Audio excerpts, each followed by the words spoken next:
Are we live? Yes. I mean, maybe. We never actually know until it shows up. And then it is. Schrodinger's live?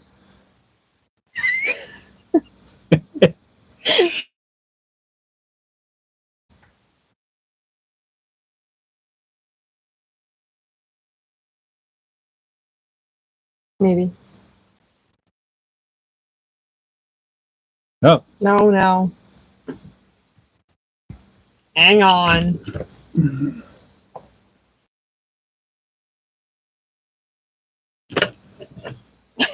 I already changed it once. Did you change it back? Yeah. Okay. That's better.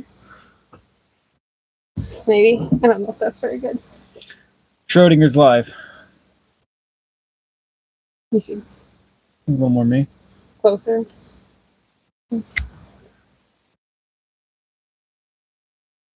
And that's all right. That's all right. That's right. Do one more. Okay.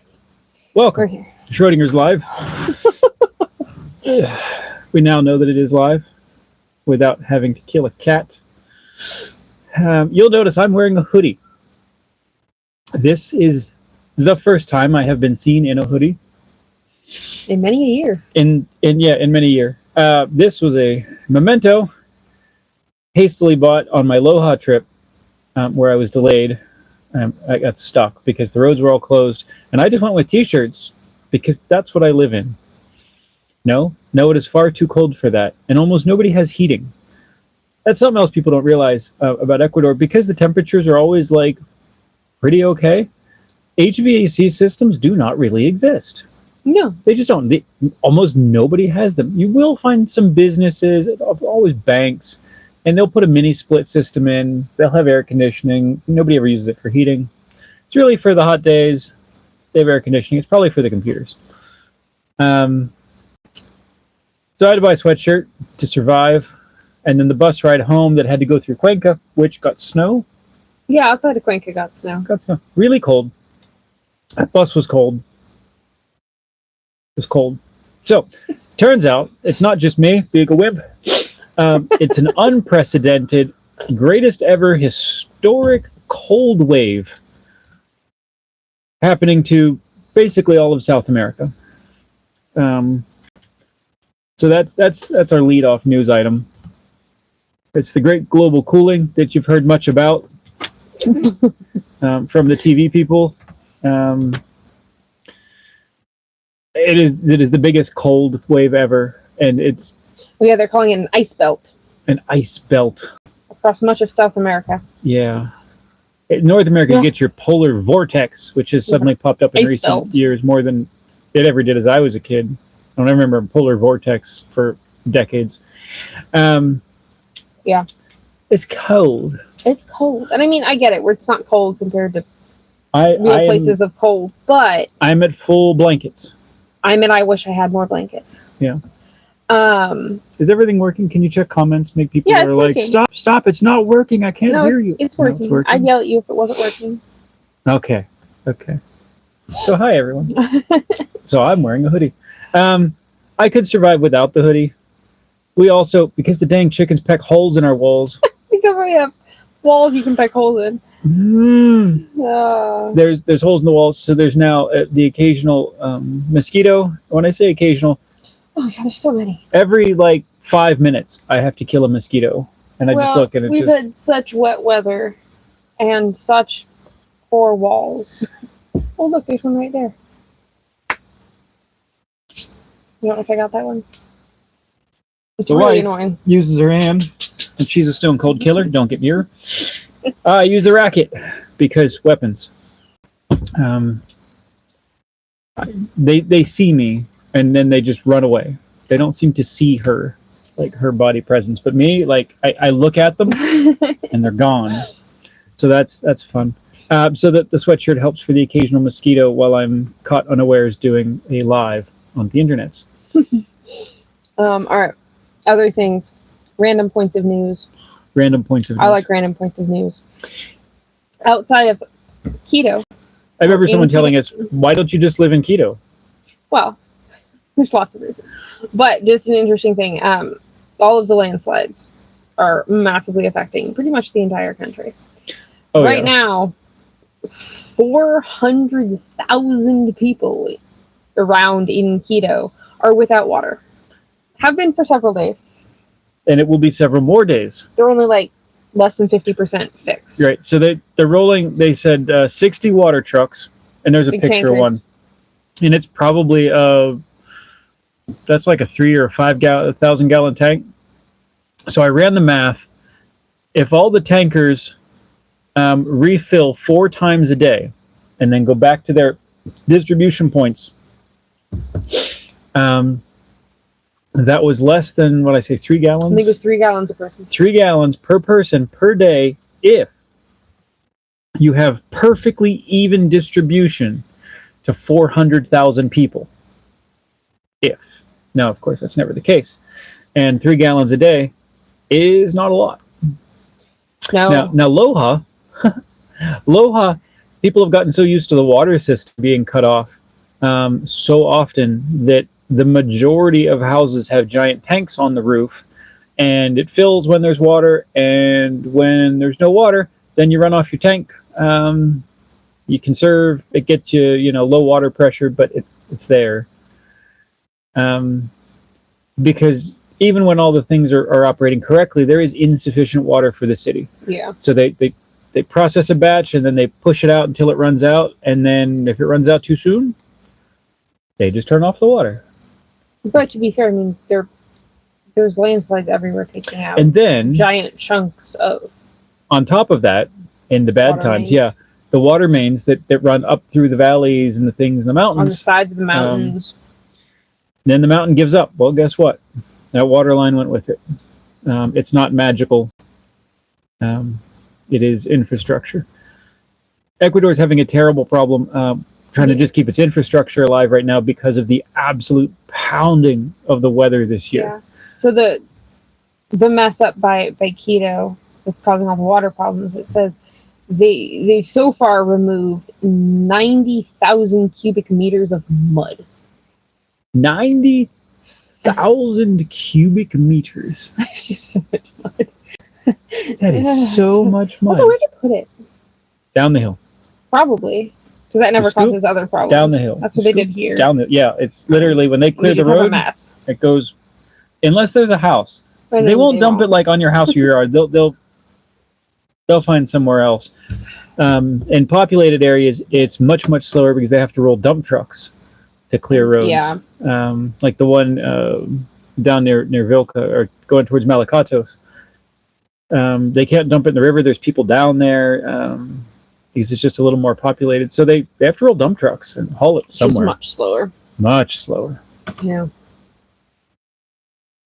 All right. So that's in the news. Yeah, cold spell. By cold, for us, we're getting down to what, low 50s at night? Low 50s. Which isn't that cold. I'm not terribly bothered by it. It's a little cold to sleep in tents. That's it. It is. Otherwise, I'm totally fine with it. But it's historic. So, you know, I remember I moved to Colorado many moon ago to start a business. That was the first time, right? That was the first time.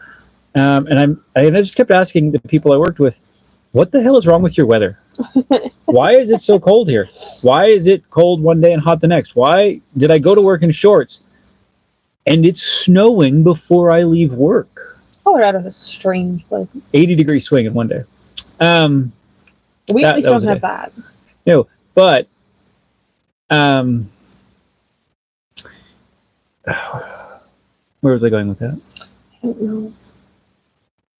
I don't know. I'll circle back. It's been a long couple weeks. It's been a long couple weeks. This is the great, and I've said it before in our videos, the great crescendo.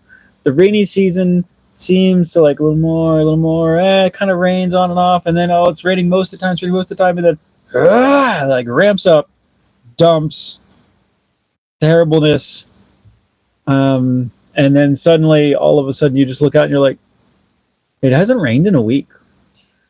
And then you realize you're in the dry season. I'm waiting for that. Well, let's hope this really was the crescendo and we're not going to do it again. Oh, God. I don't want to do it again. No. Nobody wants to do it again. Stone cold killer, I'm telling you. I love her every time she does it too. She just goes and just whack and just takes one out, and I'm like, I love you. You're protecting me. Let's see. It's been a hard week on Vanny. I think did you release the short? Release the short. It's like the Kraken. Did I release the Kraken? Yes, I did. So Vanny's had a rough week. Let's see. Wait, which short? No, there's all shorts. No, the last short I put up was the unsticking the van. So not the one from today. Okay. There's more. So let's see. So Vanny, so our road got pooed by the mountain multiple times. They cleaned it, but it's clay. Our tires are at the end of their life. I mean, they cleaned it really well. The dude they did such a good job. I cannot fault the guy in the excavator at all. No, he did a very good job. Good as it could have been done with that equipment. But there's still a solid layer of clay on the road, which is so slippy. It was fine for the first few days when it hadn't rained. Right. So many tries going up the hill. It's basically trying, like I remember you used to go to Tahoe and there would be snow and slush and you're trying to get up like an icy, slushy, snowy hill just to like get home. See, here's another one. Oh, he's a bit much. And it's, so you basically take several like attempts and run at it. Oh, that was lively. Anyway, so we got through it. Sorry. We made it home once, and then we went back and we tried to rake the clay off and shovel it. It's just sort of smeared. It's like trying to get mayo off bread. There's a reference you can get. Yeah. I have to throw the cooking reference. Why would you get it off the bread, though? It's not the why. It's the can you. Right, can't get it off. We do our best. We thin it a bit, and then we make it dry. It just doesn't rain for like the afternoon. We make it home. We go back. We take sharp sand that we had already stockpiled from the river at the house. We run through the screen to sort it, and we went down and just snail crawled down the hill while Eli sat behind and sprinkled sand in our tire tracks. And then we ran an errand, and then when we came back, rolled right up the hill. Sharp sand, man, it's amazing. And we managed to get up the hill just fine today after Sunday market. Sure. Except for the other night, I came home and it was dark and I didn't make it, and I should have just parked the van and left it and walked the kilometer. And then I was trying to back up, and the hill does like a curve, and I was like, oh, I'm too close to the cliff, and I go this way a little bit, and I'm like, I'm too close to the... and I slid into the ditch. Hey, at least you slid into the ditch and not the cliff. You haven't seen the short. There's the short. Then, and I had all my tools and stuff in it, and I was all worried about it. We get it back. I'm like, oh, I guess it's okay. And then we get home, and everyone, and they're like, hey, what happened to the van? Oh, you're just gonna put it out there now. The short's not out yet. Should I save it? You could say it. Anyway, there's a short coming out, and I'm like, wait, what do you mean nothing? I missed that wall by inches. I was really careful. The whole side of the door is just scratched, and we're like paw marks and mud. And it goes all the way up to the window, and I'm like, it was next to the wall, like this. Somebody tried to break in. I couldn't open the door more than 4 inches. Yeah, cat likely just tore up the side of it. I'm like, thanks. Also turns out it's a bad Vanny week. Trying to get up the muddy, slippy hill, the right rear tire tore a chunk of tread off. So I have a stripe missing down to steel belts. It didn't have a lot to start with. We knew we were... Look, it had tread carcass rubber. Like that was... they just shredded it. I don't know if it was just a sharp rock, and it just... Oh, God. That's not going to make it far. We drove to the market on that today. And then on the way to the market, as we're just cruising down the road at our like little piddly speed that we do... I forgot about that part. All of a sudden, just bang! Right in front of my face. And I'm like looking around like, what in the heck was that? And then all of a sudden she's like, that. And there's a big old huge rock chip that blew up the front piece of glass. I saw it coming from the truck that passed us. I saw it just come up. Yep. Yeah. So windshield's got a giant quarter-sized like chunk out of it. Yeah. It's been a hard week on the Vanny. Yeah. Okay. Yeah. Well, it's not been super great on us either. No, it's been hard. But now we're like, okay, so if I call that the tire, like that tire, well, that tire was put on the back already because it made the whole van wumpy woo. And we're Is it driving, that and one? she's like, Oh, is it that tire? "There's something wrong with the suspension." I'm like, "I don't know. I think it's fine." Anyway, it was on the front. I didn't realize it was that tire. And then we're like, "Oh, lower control arm, ball joint." I'm like, I got up in the air, and I'm like, "The ball joint's wasted. Like, it has a ton of play. Maybe that's it, but it's sort of rhythmic." Couldn't figure it out. Spun the tire. Couldn't see it. Finally, just moved the tire to the back after I changed the ball joint, and then all of a sudden, okay, under load, the tire's undulating. So that tire already moved to the back. That's the one that chunked. So that tire's done. Like, it's probably going to blow up. And of the other three, I mean, they're all pretty bald. But at this point, we have to have 2 new tires. They have to be done in pairs, just the way that is. So that's like $110 was the best deal I could find on that. Yup. Yeah. Yup. I don't know. Just is what it is. Yeah. Yep. So we got that. Yep. Yeah. Just kind of waiting for it to stop raining so much so we can do anything. You could just be like, hey, yeah. train. Oh. I mean, we haven't gone a day without the generator in quite a while. And that's we use it hardly most of the year, and all of a sudden the occasional day, and then a couple days, and then it's like most of the days for the last like week or two. Which we didn't today. We didn't today. Like, we skip a day a week. That's about it. But it costs us near a gallon of gas every time we do it, just to get a couple hours of generator time to top up the battery, to make it to the next day, to hope for some sun, to refill it. I mean, if there's any sort of sun, we're okay. Even today, cloudy all day. But there was enough sun coming through. It was okay. Yeah. There was enough sun, and we hit like 80%. I'm like, that's great. But there were quite a few days where there was just no sun. There's nothing. Absolutely nothing. Yeah, we're just in a cloud, and we're like, and nothing. I don't know about that one. Yeah. So there's that. I got a giant piece of log down there that was the excavator driver was nice enough to pull us out this beautiful piece of Amazonian hardwood and drug it up the cliff and put it over on the side of the road. Yeah, the guys were all excited about it because they're like, "Oh, this is really good wood." I'm like, "If you say so, you know better than we do." It's long and has bark.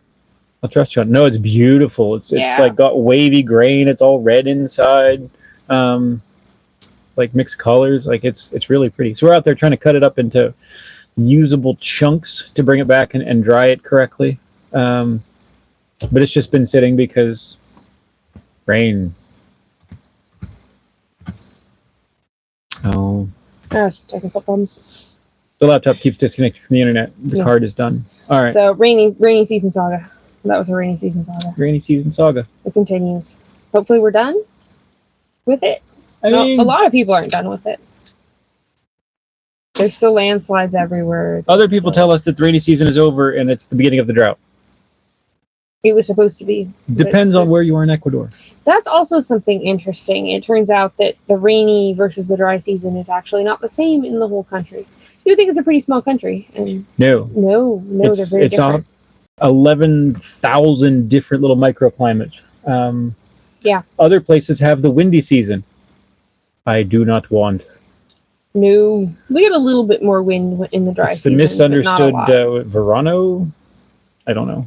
The windy season, where there's pretty much 24/7 constant wind, and it batters your ears, and it gives you this weird tension headache, and it makes windows rattle and things whistle, and it really wears on you. If you're looking at moving here, be aware of a place that has a windy season. Visit it in the windy season. See if you can handle it. I mean, I didn't like it. All right, so we have a bunch of comments. Oh yeah. Oh. Mostly just glad that we're all okay. Totally good. We're good. No, we honestly, like, we all came out relatively unscathed, except for you brought home a cold because you're. I was on so. There's no way you were gonna get out of that. Buses and things and places and stuff and just. Yeah. But really, otherwise, we're. But it was sketchy. Like, and she's telling me like, oh, the weather, this, that, the something. I'm like, I'm like far away on a remote job because I can make enough for us to eat next week. Yeah. Which I tried to bid high enough to cover the potential problems, and then the guy ended up talking me down a bit. Yeah. He's like, no, travel doesn't take that long. It only takes a half a day. And I'm like, I mean, to be fair, your travel took far longer than it was supposed to. Well, it usually does. Mess. And there's usually more expenses than you can imagine. And it turned out to be much more. So that's what that is. Yeah. But I was there at the whim of staying with somebody else on this job. And they were nice enough to drive me around, took care of dinner, a hotel for me, and then brought me back. So like it wasn't terrible, but no, it could have been I'm much removed. Worse. Yeah. She's here and she's like, we can't get out. We were just getting rough with things like propane and gas. And worse than that, yeah, supplies were low. Like really, really low, like days. Yeah. We didn't even have days. If there was really no more gas for the generator. Ounces. Oh, and no, there was no more. I was going to have to siphon it out of the van. That's right. There's a few gallons in the van. But more than that, I couldn't come home. We were trying to figure out a way, like... I spent so much time refreshing the road closure page and checking Facebook because that's where you find the information. But even once, if I made it close, I physically couldn't walk the last half kilometer. We had a plan. Eli and I had a plan. It involved climbing up a hill and a mountain and a thing and a ravine. Around and a thing and stuff. Have you seen that ravine? Which ravine? The one right there. Oh, you just climb up it. It's like this. With deadly jungle snakes and like falling rocks, monkeys throwing coconuts at you. Oh, wait. Well, yeah, but it was either that or you didn't come home, so it was going to work out. I'd rather I get... Oh, you're so dramatic. Attacked by venomous snakes and monkeys. We got rid of the monkeys. Yeah, actually, the monkeys got rid of themselves. Well, they saw us and they got scared and they've never come back. That was another one. I loved her. 4. Okay. Stone cold killer. No, they came and they got, and we heard them and they got right across our driveway and we like looked at them and they were the cappuccinos. Not cappuccino. They look like capuchin. Yeah. Have you seen the little monkey backpacks little kids have? And they have the little arms that like wrap around for straps and they're like tan and a little bit of brown. The capuchin. That's what they look like. And we looked at them and the monkeys looked at us. And there's a bunch of them and they like looked at us. And they never came back. Just, we don't know. I haven't heard them since. We used to hear them every so often. There are technical problems. You can keep going. Yeah, the internet card on the computer's totally quit. That's fine. Oh. What? Error message. No. It's failed. It's what we've got. What we've got. We can keep talking though. So. I just can't see chats. So yeah, so it was sort of sketchy, of like I can't get home, I can't get you supplies. I couldn't get out. You can't leave. You can't even walk away, because it was all the way. No. I mean, there's unexplored territory, but you would have to bushwhack through like. Oh, it wouldn't have been that bad. Raining jungle. It wouldn't have been that bad. Well, you'd have to make it above the ravine. You can't cross that ravine. What ravine are you talking about? The one at the gorge. I wouldn't have to get over that. It was just the big one that I had to get over. Oh, we could take the road past the ravine and then hike up the hill. Yeah. Oh, we had a whole plan. All right. Because if at some point we were going to need supplies, or you were going to have to come home. Yeah. No, it was exciting. Exciting. Exciting. I have never been so happy to see an excavator in my whole life. Eli's always happy. I'm never happy to see one because I don't have those 12-year-old boy feelings about such things. Also, make them lunch. Don't forget that. If you move somewhere and the road crew's out, you're supposed to provide them lunch. But it wasn't about forgetting. It was the fact that I had no food. I barely had enough to feed us. They're like, oh, you're supposed to feed them lunch. And I'm like, great. I have no food. She's like, I could feed them the kids' lunch. Literally, like, I don't want anything. Yeah. I figured it out. Okay. That worked out. What else is going on? You should talk about your property adventure. Oh! While I figure this out. Anybody who's interested in a property for Ecuador, there is. We're starting to amass a small list. Did the video go up? No. The video has not gone up. I will get it up. It will go up. I promise.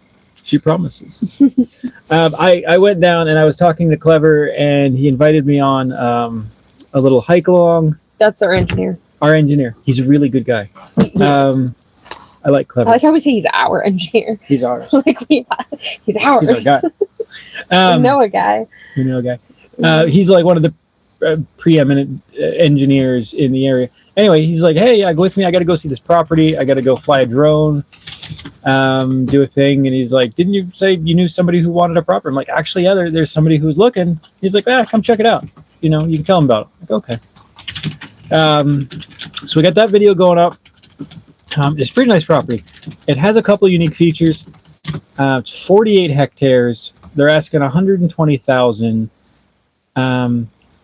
There's a road that goes up the valley, and then it's right now it's a short hike to get to the property. But the road that goes up the valley, they just fully extended off to the right, and the plans are already done, signed, everything is over to also go up the other valley to the left, which touches. Where's my map? I have a map. Okay. I apologize if this doesn't work. There's a map. Hopefully that works. She can't see. We walked in here, and the road's going to come up and actually follow. These are both water, and it's going to follow this and then head up valley. So you get a municipal road right to the property. So that's really neat. And he goes, that's going to happen. He goes, somewhere in the next month, 6 months. He goes, as soon as they finish that one, this is the next project. Oh, okay. So you don't have to pay for it. You don't have to get permissions. You don't have to mess with it. And like, what about the paperwork? He goes, paperwork's totally in order. Escutera. He's got a fresh. All a big deal here. Oh yeah, it's actually road access is like the #1 issue with any sort of rural property. So to have when you're trying to get big fancy rural properties, because this stuff is just opening up. Like, and somebody commented on one of our things, they're like, wow, I remember when going from like Sig to the Orient was a 4-day trek, like with burros, and you might not return from it. Like, it was dangerous and harrowing and like crazy. And like, that's the one that I just came down coming back from Cuenca, because now there's roads, and while they wash out every so often, roads are a fantastic improvement, and they aren't terribly old. So a lot of the properties, like there's just like the little main roads, and then as the roads continue to finger out into the valleys, these properties all of a sudden become accessible, and there's some really beautiful places. It is a 10-minute drive north of Yantzaza, like right out of Yantzaza. The city of Yantzaza actually is picking up the water source from the valley below this, and that's because that's one of their municipal sources of water now, like for drinking water.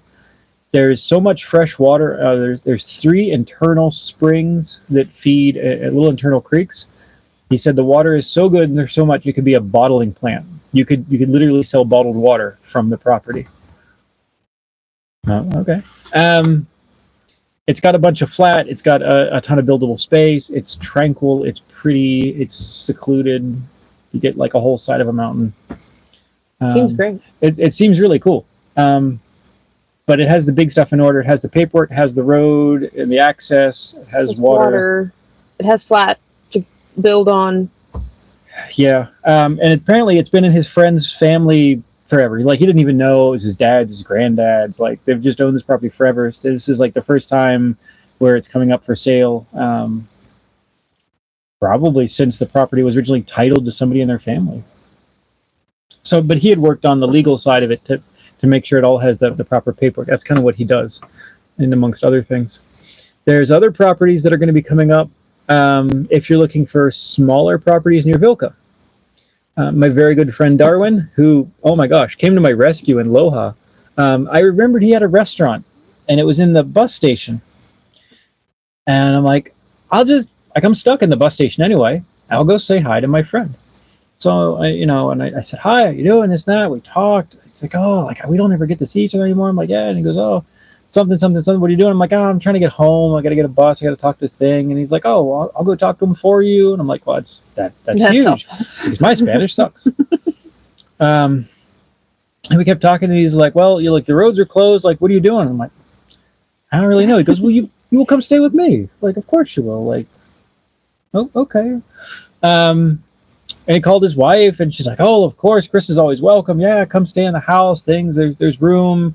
And then he took me to his house, and he fed me lunch and things. And he's like, oh, here, try this wine. We talk coffee. He's a big coffee connoisseur. He has coffee plants on his finca down near Vilca. He's got a 50-hectare project where he's building kind of a community there. And he's divided the whole thing up into small lots. So you could buy a small lot, several small lots if you want more property. And I think he said they're like 1,000 square meter chunks. So you can like Lego them together however many you want, which also makes them affordable. But he's building a whole like community. Now, while I'm not generally one to talk about like you should go and buy a property in like a community thing, do whatever, there are people that want a little place by Vilca. I will personally vouch for Darwin. He's an excellent human. I do not do that for many people. No, no, I would trust a man with my life. He's actually who we bought our van from. I'm like, how do we know him? And we bought the van from him. Yes, we did. Yeah, we bought a used vehicle. Yes. But he's an excellent guy. It isn't through us. It's through him. Like, so when he sends me the info, I'm going to do a video on it. And it's just going to go to him or his engineer. A lot of times it goes through the engineers. I'm just going to put up a video to help him out. Like that's our part in it.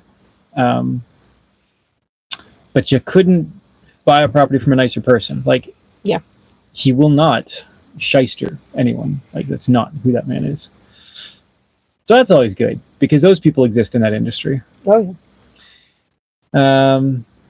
So what else? There's our property in Zamora. If you're looking for a hilltop property in Zamora that overlooks all of Zamora, that is gorgeous, 16 hectares, excellent soil, stuff's amazing, big flat spot at the top. You could build a mansion with a basketball court and a big garage and still have room for yards and stuff just on the tip top of the mountain is flat. We have that for sale. There's a few others that I have yet to go see. I will post videos as they come up, but we're starting to amass a bit of a repertoire of available properties.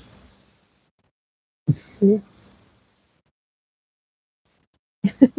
What else? I don't know, whatever you want to talk about. Comments. It's not a whole lot right now. Oh. If anybody has any questions, please. Yeah. Otherwise, I'll run out of things to say, and I will just. It's gonna get weird. I'll just. It's gonna get weird. If you don't want to hear me sing, you should ask some questions. I'm gonna start asking questions. Things you should have done before we got married. Oh, no kidding. I don't know. What else do you want to talk about? What else do you want to talk about? The value of growing your own bananas. Oh man. Do not underestimate the value of growing your own bananas. Oh, especially when you can't drive to get bananas. Individually, they're not worth much. But when you buy a bunch of them, because everybody snacks on them, including the animals, they're heavy. Like, they're just really heavy. They're just really heavy things. You can't carry them over a mudslide. So had we not grown our own bananas, we'd have not had a rack of bananas, which is part of the pig feed and the goat treats, and the kid eats like 11 a day. He's going to be radioactive from the potassium, I think. He eats too much. But also, bananas take a literal, like, zero input to grow. Yeah. You put it there, you forget about it. Well, and then they'll just make more right there. That's it. it will grow, it will shoot off, and it'll make more. The most you have to do is cut it down. Sometimes, if you want to be like really ahead of the game, you go,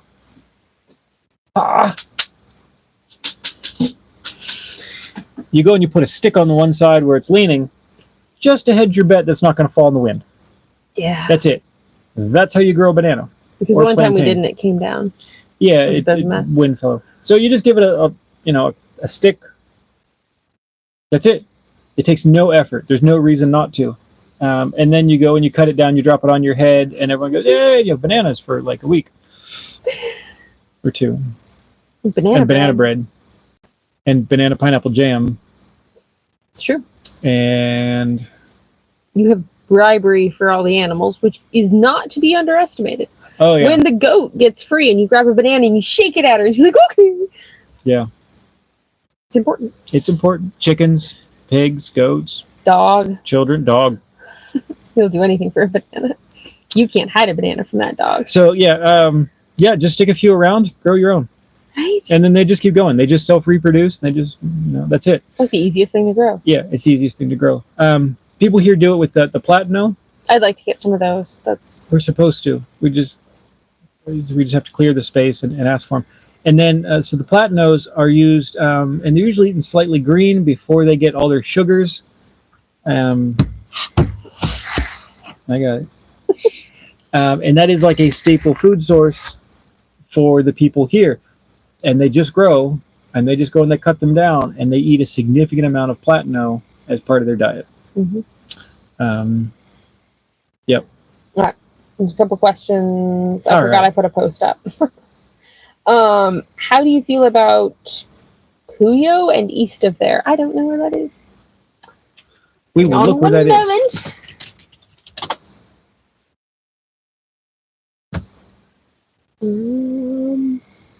That is. We haven't been to Puyo.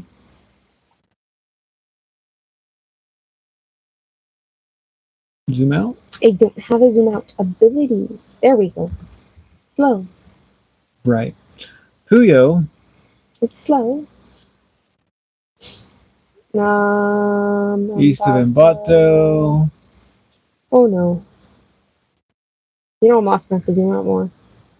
You're way up there. Okay. Got it. Well, so you're on the right side of the mountains.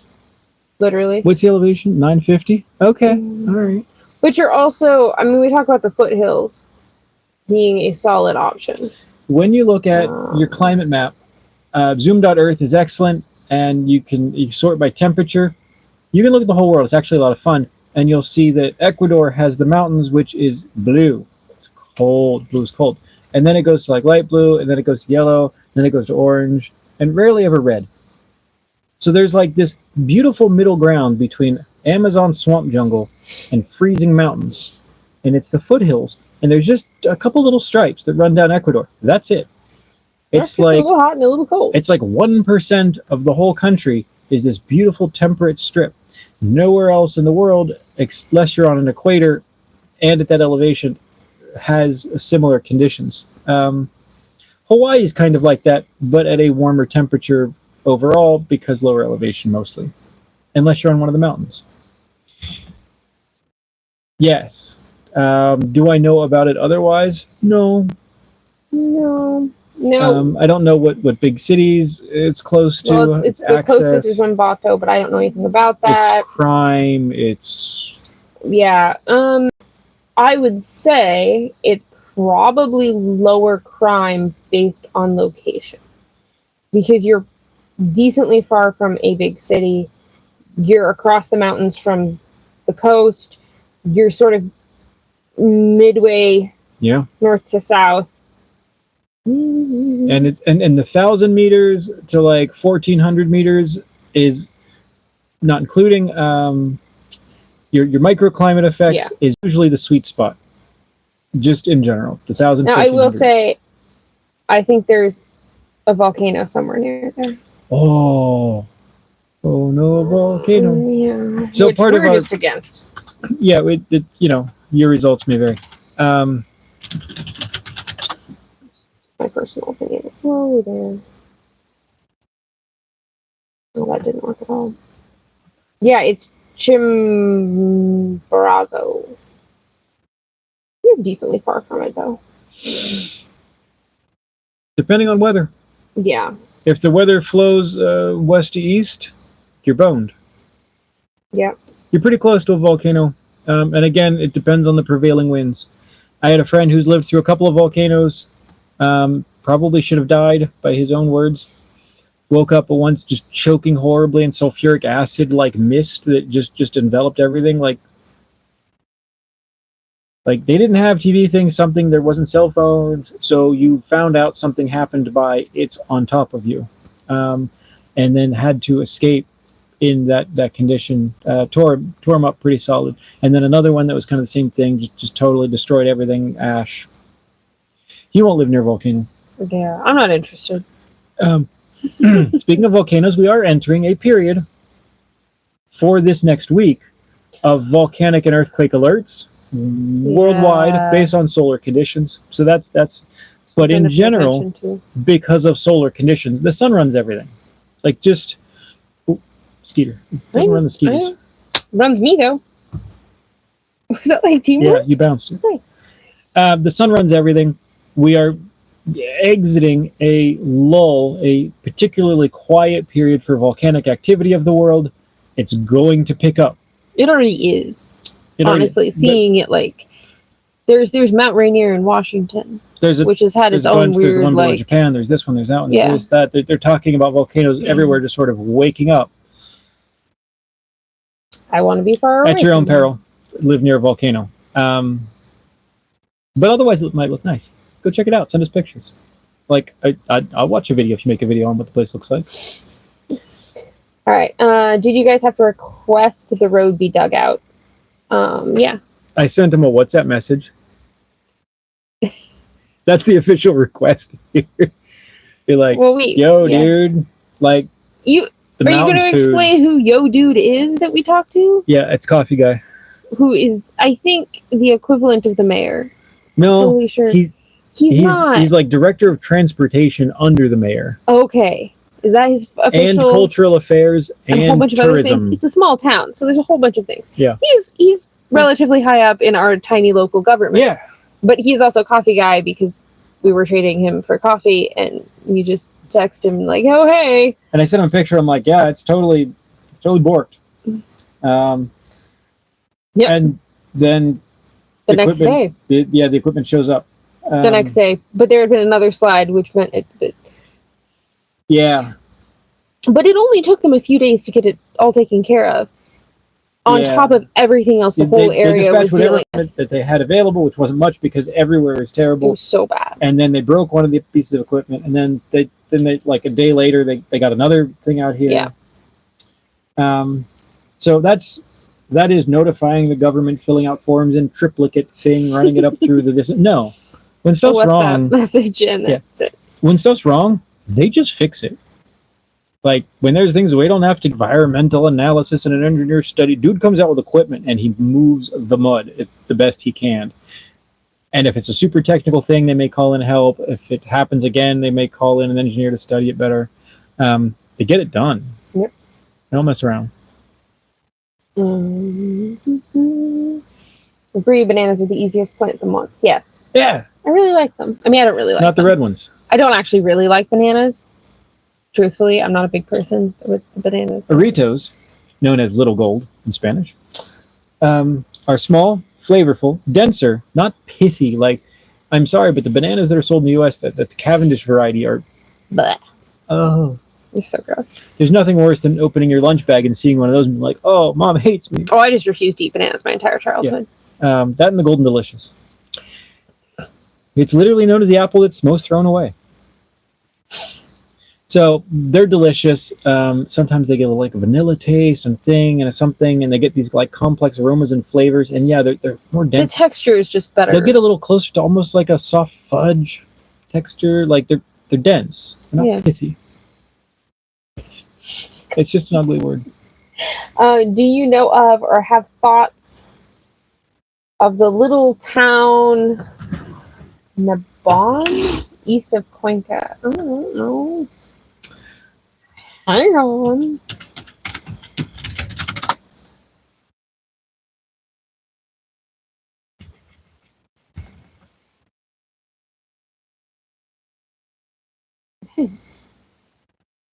Nope, that's not the right one. That's not here. Sometimes there are multiple towns in Ecuador with the same name. Yeah. It's just really hard to search. Whoa. I am not seeing it. No, I haven't been there. We have not exhaustively traveled the country to every little town. No, we knew we wanted to be in the southern part. Yeah. So temperature, crime, here. Volcanoes. The people here in the Oriente, you get, Loja's pretty good. Once you drop into Zamora, and I guess all the way to Gualaquiza, are really very, very peaceful, tranquil, happy, easygoing people. I've never felt so safe in my whole life. I don't feel that way other places. I don't feel that way other places in this country. No, that's what I mean. Oh, yeah. It's like, no, like I'm sure there are those places. I have spent time in big cities and crazy places, and even in like ghettos, like legitimate ghettos. I used to have to work in them. My life was in danger pretty much every day. Like you get an understanding of like, we're being watched by somebody with a gun through a mailbox slot. Don't look at them. No, thanks. Yeah, so that's always fun. So no, we don't know anything about that particular town. If you go there, send us video or post a video and send us the link. Yeah.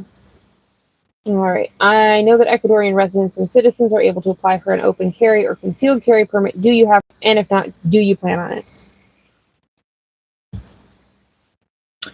That changed since we got here. Yeah. I do not have the latest laws about that. I'm not fully clear on it. I'm not fully clear if we count as permanent residents. I mean, we are. We're not citizens. But we're not citizens, so I don't have the clarification on that. I've gotten a lot of mixed information, and I want someone and I can to tell clarify you it properly. That guns here are really difficult to obtain. So, if it is legal and possible, and of course we could afford it, yes, I absolutely would. And it would not be for protection. It would honestly mostly be, well, maybe the potential protection from an animal. Potentially. It would mostly be for dispatching of animals. Yeah. Because all other methods are subpar so far. Yeah. I'm not afraid of it. I sold all of my guns, but when I left the US, which was a bummer. I had a nice collection. Had to get rid of everything. So would I, if I had the choice? Yes, I would love to have that as a tool that was available to me. Would I carry it? No. At least not here. There'd be no reason to. No. If I were to travel to the coast or Guayaquil or... Oh, that's different, but we're just not going to travel there anyway. We don't really want to go there. Yep. Yeah. More Ecuador news. I'm planning visiting again and traveling from Quito to Cuenca via car at Christmas, exploring the central high part of Ecuador and spend a few weeks in Cuenca. Any suggestions? Be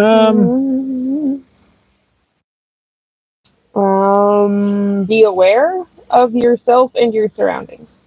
Yeah. But that's just big city. That's just in general big city stuff. I mean, you have the same thing going through Nashville. True. Yeah, or anywhere. Seattle? Atlanta. God. You have a much higher chance of something happening in any major U.S. city. So yeah. Except for some of the real hot spots, like around Guayaquil. The only thing I guess I'd say, what's the weather in Christmas? I can't even come up with weather. I think that's warm, dry, warm. Yeah. Yeah. Yeah. It should be. Hopefully. Warm and dry. It should be lovely. It should be a good time to be driving. Unlike right now, I would not be trying to do that right now because that's massive. Stop, sightsee a lot. Take hikes to random waterfalls. I would say the road closure list. I lost my train of thought for a second. Let me put the link. Sage advice. Sage advice. I spent so much time refreshing this page. Now it is in Spanish, but you should be able to translate it, at least through my browser. I can. You can translate it, and it goes by province. Yeah. And then it tells you the route between which city and which city, and it'll tell you open, close. Be difficult if you don't know the areas, but it's not that hard to figure it out on a map either, because it's usually like their routes just are cities. Check the province list of where you're starting and the province where you're ending, and look for it in both places to make sure that it's. When I put the link up, okay. It's good to have. Bookmark that, because otherwise you end up in a pickle. Don't get caught in a pickle. Pickles. We like pickles. We don't like being in pickles. You've mentioned snakes once. Any idea about venom antidotes nearby? Yeah. All right. I've been told if there was a snake bite to go to the hospital, and they would have it in Yanzaza, which is an hour away. But the hospital said there's potentially the chance that the hospital doesn't have it. I don't have confirmation whether they do or they don't. I should probably go and like really ask make sure for find out. Because why would you go there if they didn't have it? That would just be oh my gosh, my head hurts. That they would have to request it from the main like distribution place, which is in Quito or Cuenca or something. Which at that point you're just way too late. We had to do that with the rabies vaccine. I had to get approval and something else. And we're like, we have potential exposure. Time. This is the only antidote. So stressful. The only thing you can do if you have an exposure besides washing and all that kind of stuff is literally get the vaccine in you to make your body understand what is in there and potentially fight it. That's it. 100% death rate if you had true exposure and you didn't get the vaccine in time. Days matter. And it took them 6 weeks to put through the paper, the thing, and then they like, oh, we got your vaccines in. And then they were very adamant that we had to be there right then to do it. And I'm like, So as far as it's the only vaccine like that. So it's this weird like anomaly. Every other vaccine is a vaccine. It's a thing, which I don't really want anyway. The rabies one is sort of different. Yeah, it's treated differently. But as far as the anti-venom, it should have been treated differently, but it was lumped in with the rest of the vaccines rather than as an emergency antidote. As far as the snake venom, we just cross our fingers. I don't know. Again, I've been told they do, and maybe they don't. I really hope they do. Yeah. So the snakes that we've seen here are fer de lance, which are like super terrible, but they are a highly venomous pit viper. They also don't seem to be terribly aggressive. They're not. They only came after me when I either stepped on its head. I mean, to be fair. And the other one when I went after it with a machete. Now, the first one, before we knew what they were, you were just playing with his tail. Like, I chased it through the tall grass. And you're playing with him. And grabbed it by the tail. So it was a really dumb move. It was a big one, too. I still can't believe it. And it didn't go after you. He just wanted to get away. Yeah. So they're not terribly we were told aggressive by the person we bought the property from, which has turned out totally true. Mm-hmm. Things here won't mess with you if you don't mess with them. Yep. And it's very interesting. Of all in the world, I have never found anywhere that is literally exactly true. There's nothing here except for some of the bugs, especially the flies, that is aggressive. There's dogs that just roam, and you're like, do you have a home or not? You're just wild. Never a dog attack, never a fight, never a thing. The snakes, the birds, the things, the furry animals. I rubbed a paca with a spoon on a stick one day. We use it for getting duck eggs out of stumps. Anyway, I rubbed his little belly, and then we're like, oh, that's not a capybara. That hell is that? Me, it's got sharp bits. Got like a big like dog face with teeth and like claws. I'm like, and then it just ran off. things here are amazingly tranquil and passive. It's just sort of like the people. There's something about it. Want to be left alone to do their. And there's plenty of room for them, like the monkeys. They came and they saw us, and they're like, So they don't. I lost. Oh, there it is. They don't. Yeah. So the couple of ones run across. One was a big one, and it was right in our pond on a wood pile. And she's like, "Well, you better go take care of it." I'm like, "I don't want to take care of it." That's not how that went. That's pretty much it. That is not how that went. So that was me having strange mom instinct. Because we were gonna go have the kid, like it was over a wood pile. There was a tarp over a wood pile, so it would like dry out. And then you asked him to go like open it, and I had, which was fine. Like I had this weird. It's one of those gut instincts where if I had just ignored it, it could have gone very poorly. And I was like, no, I don't think you should do that. I think you should go check for a snake first. Like I just think you should go check. And you thought I was being silly. I thought I was being silly. I tore out the giant piece of plastic, and they're coiled up with a big arsing fertile ants. And we really can't leave it. We don't want it living here, us, animals, things. So I'm like, I'll just get it with a machete. And I went over there real slow. Oh my God. So scary. And I got it up, and it's looking that way. So its head was looking that way. And it didn't move, and it didn't move. And as fast as I could swing that machete, that snake jumped up, turned its head, jumped at me, and I split its head right in half with the machete. Probably the machete was in between our heads, and it just jumped at my head. It's probably pretty likely. And got itself on the machete because I didn't see it move. It was there. It was looking. Gives me the willies. And all of a sudden, its head split in half on the machete. That's the fastest moving snake I've ever seen. It probably would have just left. Yeah. But it's also a risk to the animals. Yeah. Especially the goats. And the kid. I mean, and to us. So from now on, we're not going to use a machete anymore. We're going to use a long stick with a noosey thing to like proper snake handling. But there's only been a couple of encounters in 3 years. Yeah. Yeah. And really, they're not aggressive. They're not. He was aggressive because you messed with him. We've seen some other snakes, and they just kind of leave. Like they see you, and they're like, ah, and they just leave. And we've seen less and less the more we've been here. Like whatever was originally here has decided that it doesn't want to continue to be here. There's lots of other land to go and inhabit. Are we still good? It is either my computer or your phone. Nope, still live. Okay, my computer has decided to just... Schrodinger's live. It's very strange. Are you live or are you dead? You do not know until the magic box works. Yeah, I don't know.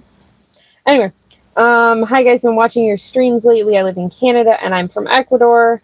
My husband watches every one of your streams. He's Scottish. Hey! Wow, that's cool. Can I do a Scottish accent? Please don't. I'll do Irish if I have to say a potato. Oh, it's so hard not to... I can't. Well, hello. In Canada. Cheers. Yeah. I always like hearing where people are from who watch us. Like, I get a kick out of it. So please, like, chime in. No other reason. Were you concerned about additional landslides while you were clearing the road? Yes. Oh, yeah. We weren't clearing the road. Not really. I mean, I guess you guys kind of... No, not really. No, it was terrifying, to be honest. Even just walking down there, I told Eli, I'm like, you watch that hill the whole time. And if I yell run, you run. When I came home the night after they cleared it,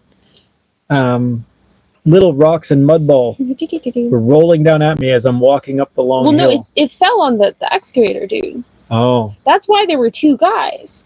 There was a spotter. Yeah. And he spotted like tree and mud coming down on the excavator. Because it's just unstable. Once a hill destabilizes, it's going to go until it reaches they came up and cleared the whole road, and then they couldn't get back out without clearing it again. Like he went to leave, and I'm like, man, he hasn't left. I keep hearing him, and he had to go back and clean up what had fallen right behind him. Yeah. Yeah. So yeah, I did continue, but how long of a drive are you guys from Vilka? How often have you seen snakes where you live? Well, we covered the snakes. Well, from Vilca, we're like 4 in some hours, 4.5. Let's see. We're 3.5 to Loja, and Loja is an hour Some to Vilca. So like 4.5. Yeah, like 4.5. Yeah. We used to live in Loja, and I used to go. I was working just on the side valley to Vilca, so I was down there 3 days a week for like a year. So I've spent time there. Yeah. Yeah. From what I've learned, temporary and permanent residents are able to get open or concealed carry. Oh. I don't think temporary can. I hope they can't. That seems weird. But if permanent can, I think that it's likely, but it's just what it entails. Yeah. To get it. Yeah.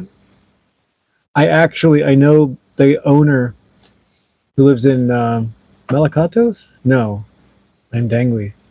Who owns the only, I think, public, private, not government, like shooting range in Ecuador. I haven't talked to him in years. That's very random. Yeah. We have some random people, honestly. Have you been to Otavalo or Ibarra? No. No, we have not. I always want to go to Otavalo just for the giant, like, animal market. That's where the huge animal market is, which would be super cool. We've seen pictures of it. But it's not like you could. Super cool. It's so far. It's so far. And then worse than that is, besides just the gianty trek, is if you're trying to buy animals, that's a long trek for them home. Yeah, there's no way. It's different climates. You're not supposed to do that. It's days in a truck. It's a very different climate. My apologies. Nabon, I think I'm saying that right, is actually south of Cuenca, about halfway to Loja. Okay, so it is the one I saw. Oh. I just assumed it was wrong. Okay. No, that's Texas. Clearly, I have lots of maps open. I live with a lot of tabs open. Okay, so it is the one that. Okay, got it. Nabon. I have no context of where we are. Oh. Okay. Oh, okay. Got it. That's up in the mountains there. If you like cooler weather. What's the elevation? Go Wikipedia. Yeah. Oh, there's a cold breeze we've gotten suddenly. Mm-hmm. Brr. Nope. I got nothing. Okay. I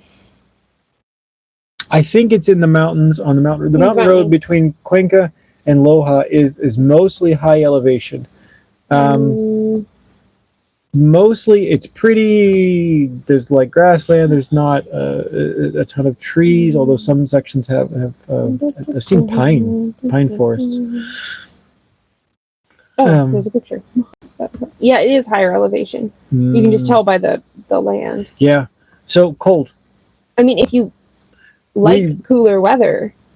Our ideal is 1,000 to 1,400 meters. 1,400 is on the cool side. You'll be low 70s most days. We will be high 70s most warmer days, and then cooler days we're in the high 60s, low 70s. I mean, that being said, it is still. I mean, it's in. If you want a cooler climate, it kind of would probably tick all the other boxes for me, as far as location and safety and things and proximity to other stuff. I would also say if you like slightly cooler, probably warmer than there, Saraguro area is really, really pretty. With the drive we took the drive Loja to Cuenca, and that whole area is really pretty. Yeah, and the people are lovely. That's true. There's a lot of those at the market. Yeah, there's a lot of market stuff comes from up there. All your cool weather crops, your potatoes and cabbage and carrots and stuff. So the markets up there for like fruit and vegetables are probably excellent. Vegetables, just because so much of it's grown up there. Yeah, and the people are lovely. So if you're looking for cooler climate, could be. Could be a wonderful little spot. Yeah, I think anything halfway between Loja and Cuenca, I think you're good as far as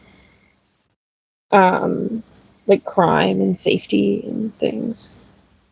It was just a little cool for us. We did look up there, but it was just too cold for us. Yeah. We were sort of drawn to Aloha. And we liked it, so we just concentrated on the southern part. You've gotten a lot done with the house. Oh gosh, have we? Thank you. Was that a question or a... There was more question, but I just want to put my head down. Oh, at what completion percentage are you thinking of moving in? Have you all spent any time living, sleeping in the house yet? We have the better part of 1 bedroom. Well, at what point do we move in? We move in when there's floor, roof, walls, doors, plumbing, power. Yeah. I don't need all the doors, just the outside doors at least. Okay. Maybe a bathroom door. I mean, yeah. I don't know. We live in a tent. Bare bones. We're not going to worry about the kitchen. We'll take all of our temporary stuff from here and put it there. Yeah. So we can build the house out internally in the house, right? I mean, yeah, it would be nicer to move into a fully finished, but we're right now held up on, there is only 21% of the roof. Yeah, if we had the rest of the roof, we could continue to build the walls. Because all the walls and things are essentially free. I can't put all the wood in for the door frames because it will just rot in the rain. Our posts are starting to... they're showing a little bit of degradation because they're just out there. Yeah. So yeah, the house project, like we're just...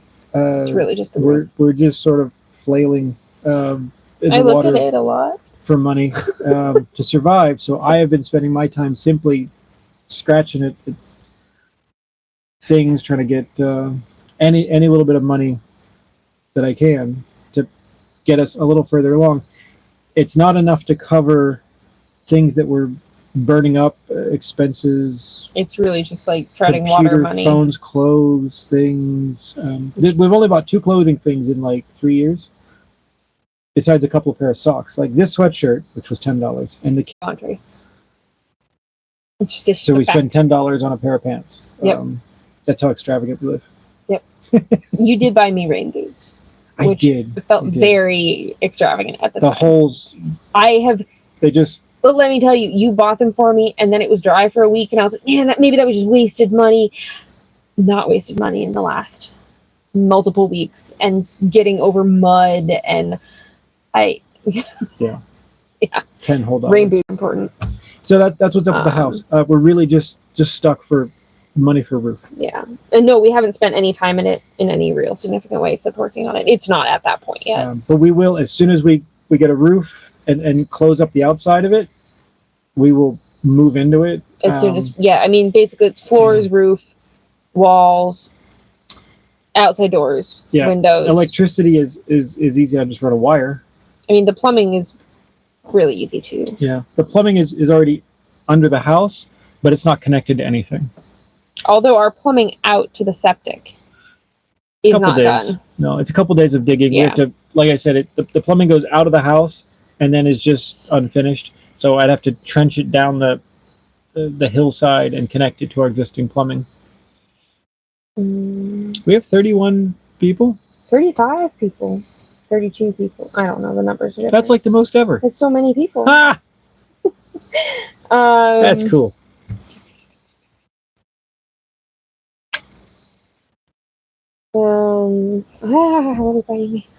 Seems like it'll be possible to buy the antidote. Oh, the anti-venom. Keep it on hand. I don't know if we can. I'm guessing legally you can't. That's my guess. I don't know. I'll ask. It would be a good thing to ask. Yeah. You should ask and see if the veterinarians have it. That's how we did the rabies shots.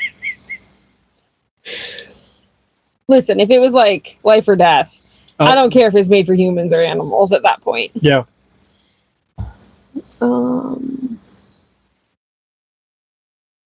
Haven't seen anything about highway carjacking or bus robbery lately. Do the highways seem safer? No, it's still definitely happening outside of like Guayaquil, Quito, certain routes.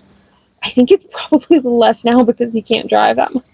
Well, the roads are poo. I think there's just less. And they're closed a lot. So if you're a bandit, you'd be like, man, this is like the wrong season. Yeah. No, it's still definitely happening.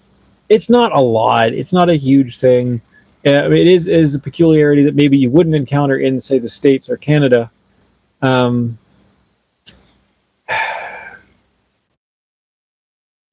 I was traveling, like I had just as a precaution, and I got in a pretty sketchy situation in Gualaquiza. That's a story. But I think I had $30 in my front pants pocket, and the rest of the money that I had made from working on the job, the guy gave me cash, and I had squirreled it away in the bottom of my bag, which was a big heavy thing. You wouldn't want to steal that. It's just full of old stinky clothes. And that was my safety precautions. Was if something happened, like I'm simply going to empty my pocket of like, oh, that's all I have. Like, and nobody expects anymore because it's a bus. If you had more money, you would have found some other way to get there. So, yeah.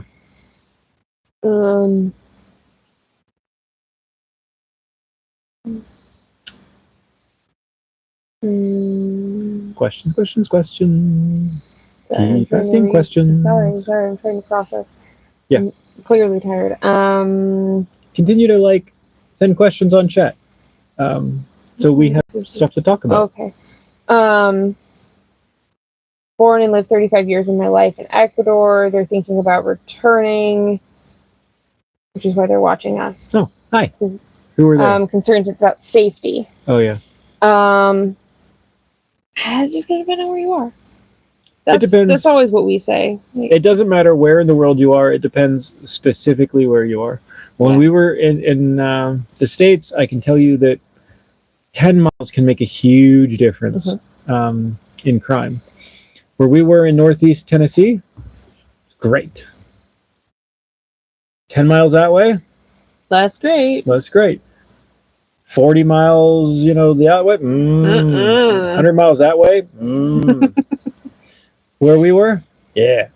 Totally great. So, you find your pockets and your things. You look at your hot spots.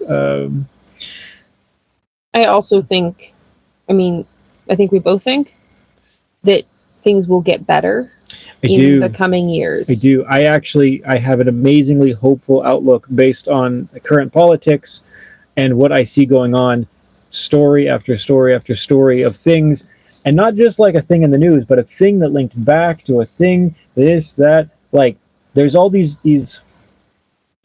things that are happening of someone has been doing this for a while and it's just coming to fruition to light. Certain gang leaders getting arrested, people getting pulled out of other countries, stuff this, that. Why did you go to that country on a visit? That's weird.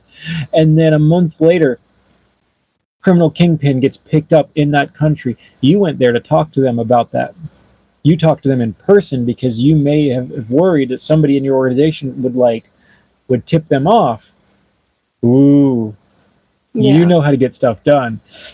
And we're just seeing move after move after move of what looks like a chess master. I really think that there's a lot of hope for the country. And I think it's going to go up. I think it's going to be great. Yeah. Just what I see. So no, depending on where you want to go, I have never felt so safe in my entire life as where we are. Yeah, it's true. My attorney told me that both temporary and permanent residents can get concealed carry. Huh. Wow. It involves a shrink. Oh, God. And a whole lot of requirements. It won't take over 6 months. And that's the thing, is I think there's just a ton of hurdles to jump. Yeah. Which I don't care enough right now to do. Which would be you. I'm not doing it. Yeah. It would be convenient for us. It'd be nice. And there may come a time where we do. It'd be nice to legally be able to to own a firearm and have some ammunition, because ammunition is also hard to come by. Because there's people that have guns and we're like, hey, can you come help us with that? Can we borrow it for a day? Things on it. And then it's like, yeah, but the ammunition's really hard to get. Yeah. Oh. But if you have the proper permits, I guess it's probably easier. What would you say is the one thing you miss the most about living in the U.S.? What is the one thing you love the most about living in Ecuador? Oh, the old one thing question. I already have my one things, but that's okay. But mine are very specific to me. All right, you go. Okay, so what I miss, but it's very specific only to me, is driving. Oh, yeah. Which I like driving. Yeah. And I like, not that I don't like depending on you, but there are times where I'm like, I could just go to the store and get the thing. I could.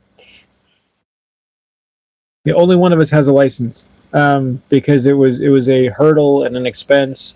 But I also have a unique problem of you're supposed to have a high school diploma, which I don't have one that I think that they will acknowledge here because I was homeschooled. And that's a hurdle that I just wasn't interested in trying to leap. Yeah. Because I think it's going to be complicated. Oh, goodness. Yeah. So That's just me. Okay. What do you miss? Who do I miss? I don't know. As much as we're completely non-materialistic, there are certain things that we just sort of like. And I said it before, but like unscented soaps.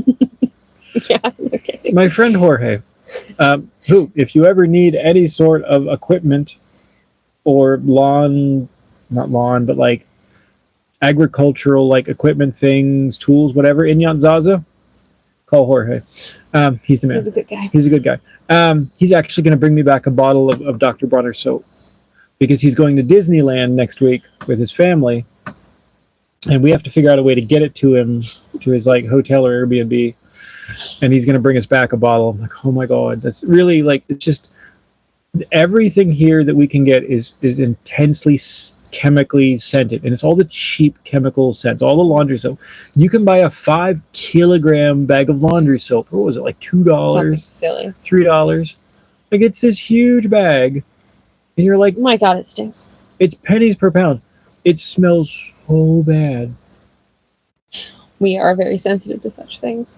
So the unscented stuff is like $8 for the little less than a pound like satchel. Yeah. Which is rarely actually unscented. It's just less scented. But if we use the other stuff, our clothes stink and we hate ourselves. We try to run away from ourselves and each other all the time. Like it's just. For me, it's the dish soap that I struggle with because I'm the one doing the dishes and it stinks. So those kind of options are missing. Right. What do you love the most about living here? In Ecuador specific, or Ecuador, or just in Ecuador? This is, except for the ability to have a gun, probably the freest place I've ever lived. America, home of the free, right? No. The fact that we can build the house we're building. Yeah, I could go full black pill on 100 different subjects on why America is not free anymore. And the proofs and receipts behind every single one of it, the court decisions that they've used to prove it, to take away rights, things, it's all gone in some level sense. Most people are operating on a sense of inertia that they think they still have these things, but in reality you don't. And occasionally you hear about someone's child taken away for some stupid reason, or their house, or things, or asset forfeiture, or just random crazy crap that happens, and there's nothing you can really do about it. You can spend a lot of money. Then you get into like the litigation things, and companies talk about it's getting so bad. They're like, someone sues you, you're $100,000 to $1 million to defend against it. Right, wrong, not, doesn't matter. It's gonna cost you, and it's this massive expense, and it can put small companies out of business, even for frivolous reasons. That's America. That's just, and bigger corporations have been using that for a lot of years. In fact, I know one of the spin doctors who used to work for a big company who watches our shows, and then does videos based on things we talk about, which is also funny because they're out of ideas. And it's those kind of people, they use that, and they use it to put smaller companies out of business, to eat them up, to take away the dream of the company that you've started to run, to do something better, so that they can take it and just sully it, devalue it, and send it into obscurity and continue to push commodity products. So the freedom to build the house that we want, the way that we want, without permits, without things, to just, we need a septic system. I got a shovel and I dug it.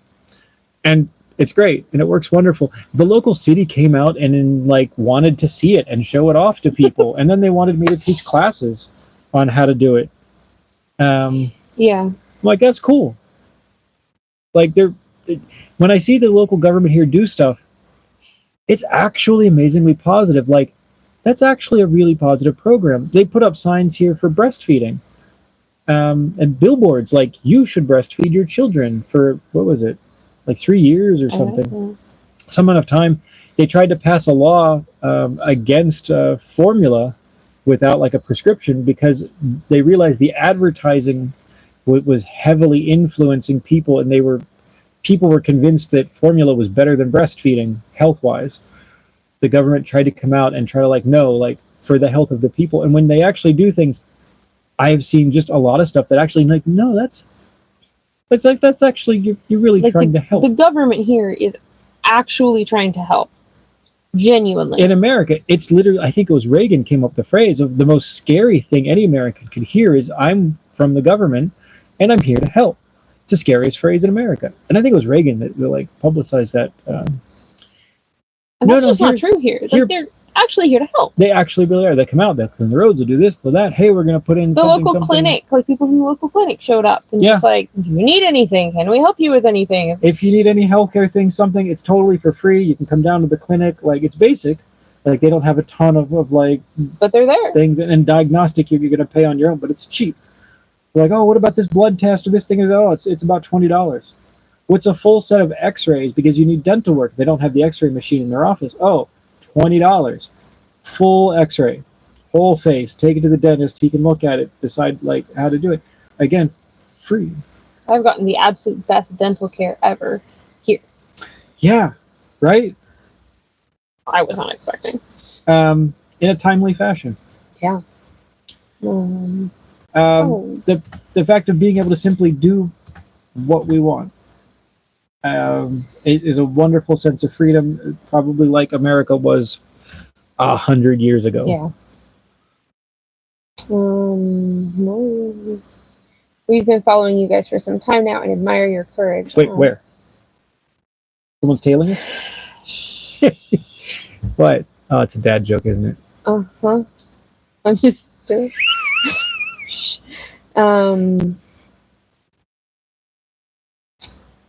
Puyo can be super hot and humid. I don't think there's much east to me. It's an ugly little town. Okay. Yeah. Yeah, that's fair. Different towns have different vibes too. Oh man, so we've been through some where we're just like, you look at them on a map and they're nice, this and that, and then you get there and you're like, we've been to some where it seemed fine. Hair on the back of the neck just stands up and yells, "Run!" Yeah, it's weird. Yeah. Yeah. We're looking to get residency in Paraguay for ease and less expense and obligation. We hope to reside in Paraguay and spend time in Ecuador in summers. That could be fun. That's fair. I think along the east slopes of the Andes would fit. Okay. Yeah.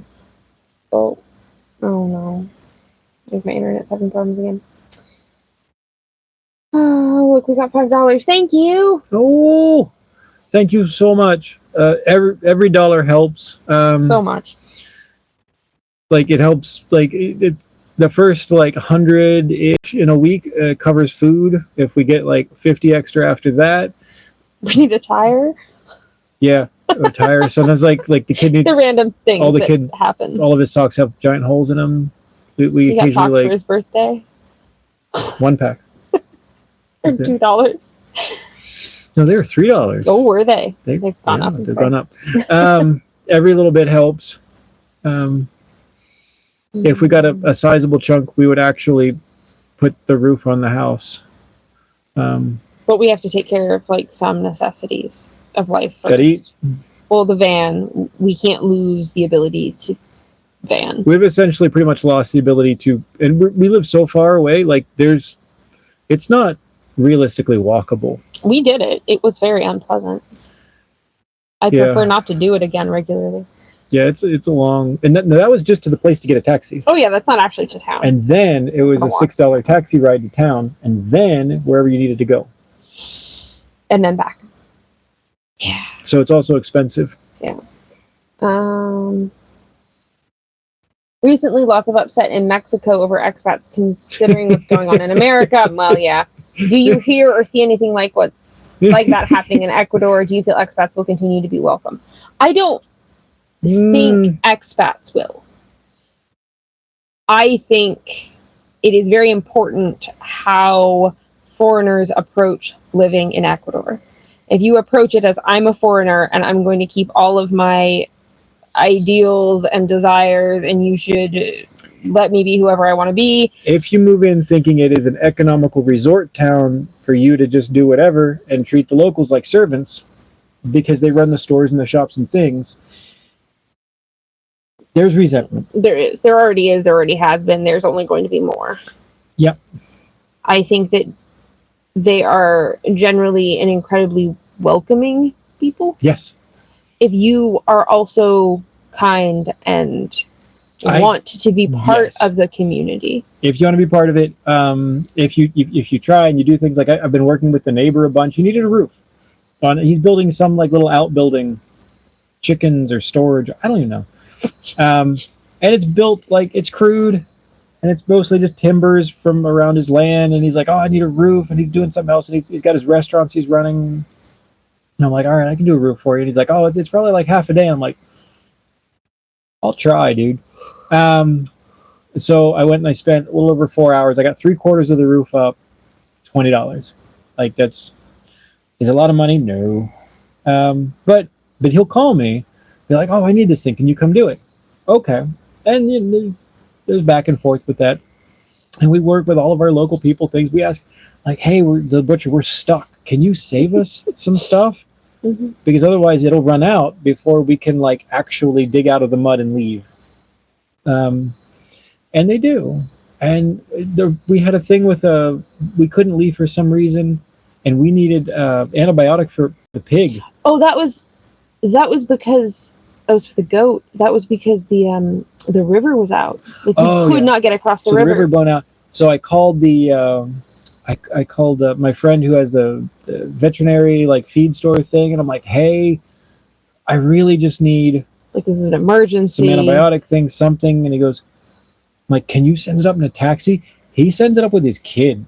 And his kid jumps on his motorcycle and rips on up the road. And I met him at the river, and we walked across the river, and he handed it to me, and I paid him for the $1 for the antibiotics, which was like nothing. And I gave him, I think, a few dollars for like as a thank you.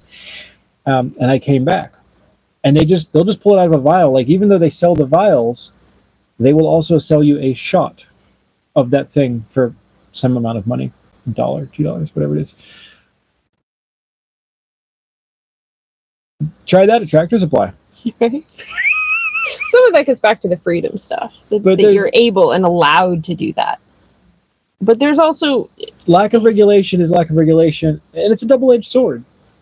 As far as like expats being welcomed, I think that as long as the approach is correct. If you try to be part of the community. Yes. If you try to treat it like this is your little Shangri-La like resort thing and throw money around and disrespect the locals. And Ecuador in general. Like, don't try to bring your beliefs and holidays and nonsense. Yeah. And shove it in people's faces. Take part in the local things. Don't just talk about things from a different country all the time. Yeah. About everything. Like, just... And honestly, I think that anyone would be welcome. Yeah. So what we're seeing in Mexico, which is laughable, like they're so mad that people have legally moved to their city, and they're causing gentrification or just I don't know. They're causing yes, they're taking some apartments and things, and they're causing some prices to go up. They're bringing a ton of money to your town as well, and they're legally doing it. I don't know that anybody is illegally like just sort of like mobbing in on Mexico. I can't imagine. So that's really kind of funny. And I think it's just backlash. Oh yeah. I don't think it's... Be like, "Oh, well, you're doing it. Well, we're going to do this thing here about your people." And no, we see none of that. Pretty much yeah. everybody in Ecuador has the United States on a pedestal, and Canada. Like, that is, people dream of going there on vacation. Their kids dream of like moving there for like work for a while, to go to school, do a thing. Like, it is, oh, you're from the United States. Like, that is an elevated sort of thing. And like, I know so many people that, yes, they've chosen to go to the US for vacation. They value it. So you're not like looked down upon, or No. you go to some places in the world, hell, even going back 20 years now, the US his reputation has bombed so bad. You don't say you're an American. You don't wear American looking anything. You Try to look other. Yeah. God, half of Europe will spit on you. Like, oh, you're an American. And it didn't used to be that way. To be fair. Yeah. I'm just saying. Yeah. Times have changed. In your recent landslide video, did I see power lines above your head when you were... Oh, no. They're not power lines. No. It's the cables. The tension cable for the canopy. Oh. Yeah. Yeah, no. We have no power lines Nope. here. Nada. They're like a kilometer or two down the road. We fought for that. We actually fought to stop them. They were going to do it for free. We thought we were so weird. Yeah, they're like, but we will put power to your property for free. Like, you don't have to pay. We're like, yeah, we know. They're like, but it's free. We're like, but we don't want it. And then we had to explain of like, look, there's a really crappy doctor up in Washington State that put that lie that messed up my wife's arm in a way that she is now sensitive to electromagnetic frequency, like power line things. Those high voltage lines that you're going to put in throw a very large magnetic field, which messes up her arm, goes to her head, causes terrible pain. Why do you think we live out here in the middle of nowhere without power? And they're like, oh, like, no. But by doing so, we've also stopped the power from going up valley, which has really stopped the power and the road, which has sort of upset the neighbor who's passed us, because he's really hoping to get a road and power to his property so he could sell it. He doesn't really care for any other reason. He just wants to sell it. And we sort of kiboshed on that a little bit. Yeah. You might be upset with it. There's a story there. Oh.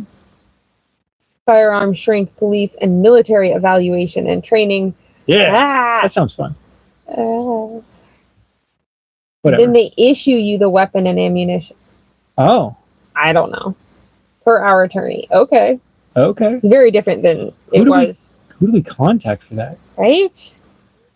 Whoever gave us that comment, do we contact like a local police municipality thing? Like, is there an office? I don't even know who to talk to, which is part of why we haven't. Give me a starting point. As far as like training and things, like, I don't know. I've been around guns a long time. I used to play paintball back even when I was in high school. And we used to play against the cops were easy. They would go down in seconds. Cop training was just lame. The Navy SEALs, they were good. They were good right out of the box, right out of basic training. Those guys are dangerous. Well, you would hope so. That's kind of their job. Right out of basic training. Like, whoa. We had a lot of fun with them. Still beat them.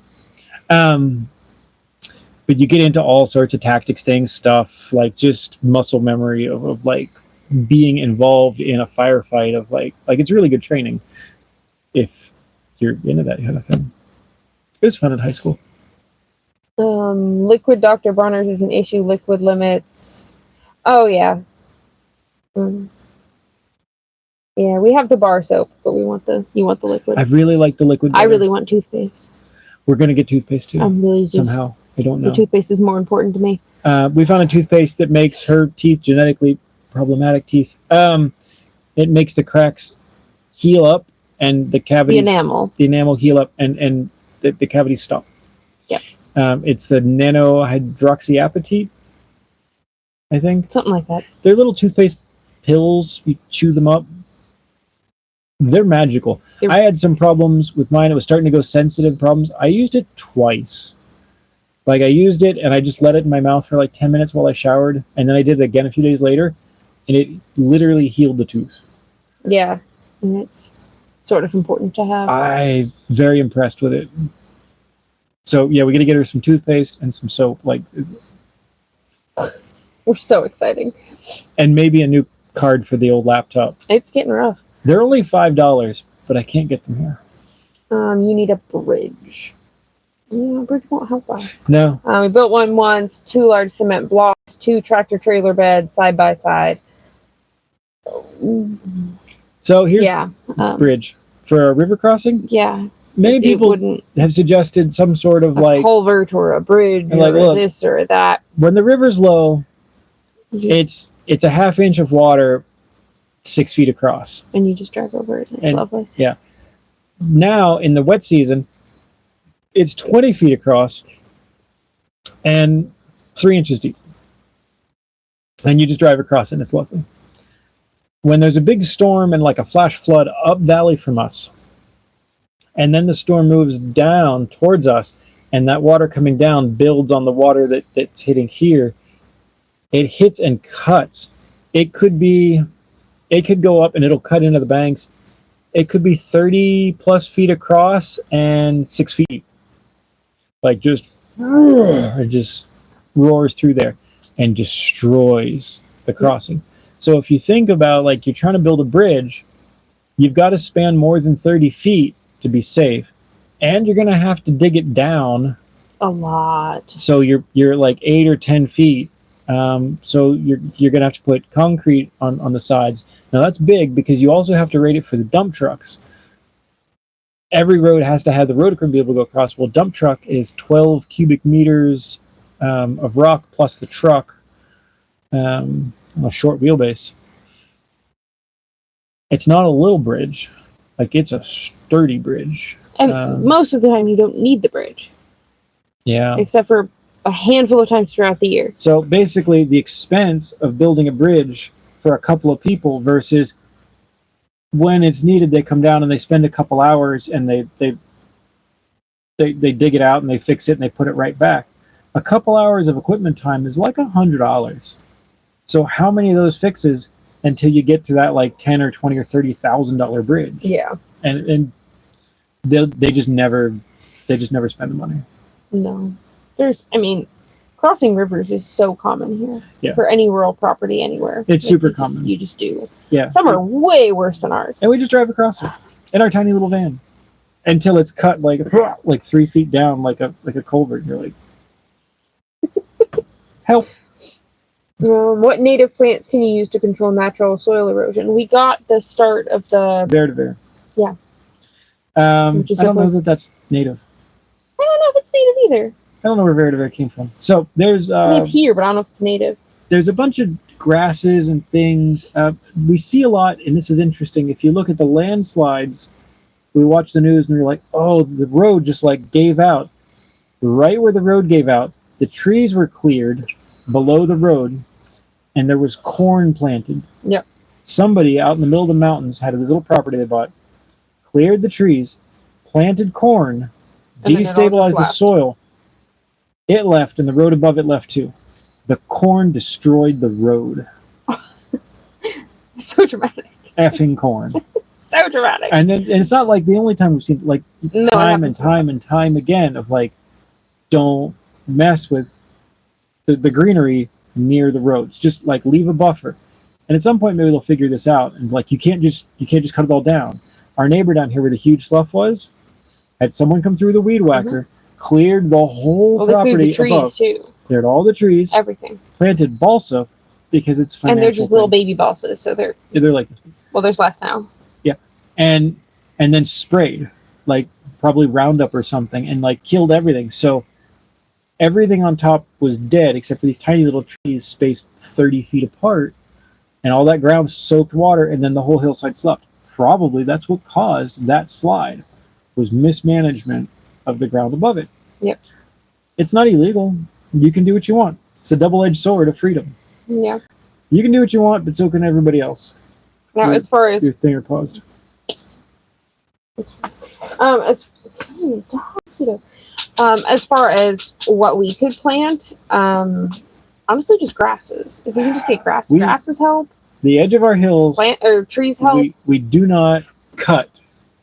No. We leave the trees, we leave the grasses, we leave the weeds, we just leave buffers. on all the hillsides and just above and just below. Just write it off. Just don't use that part of the ground.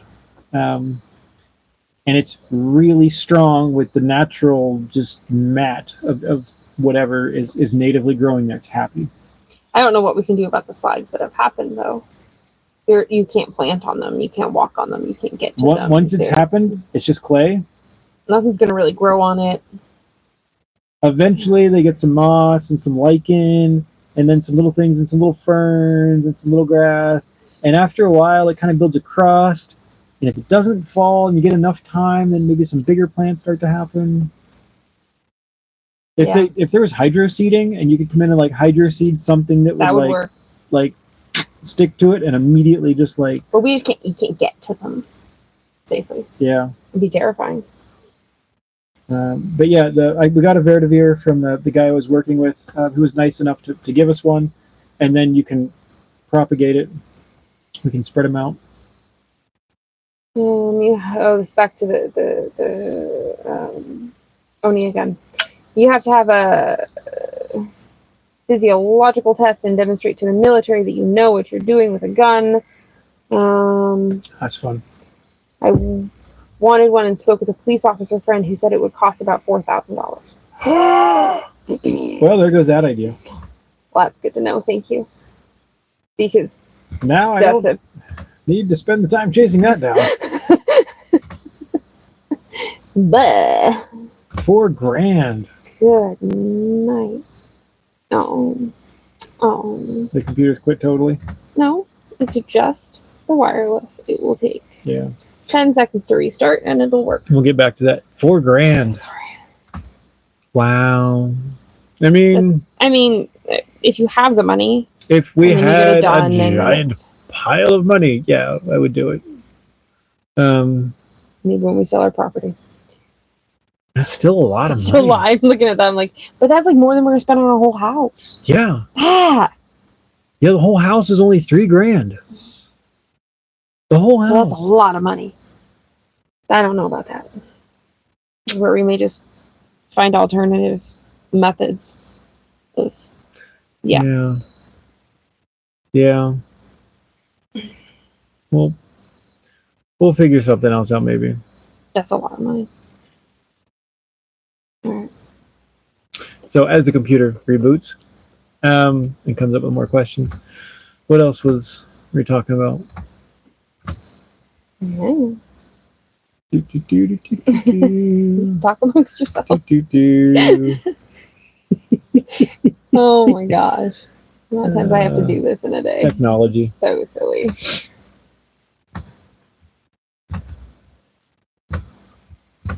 Yeah, I'm going to try to get a new wireless card and have our friend bring it back, because for $5, the computer will work again. We're back. So we hope. Okay, we're back.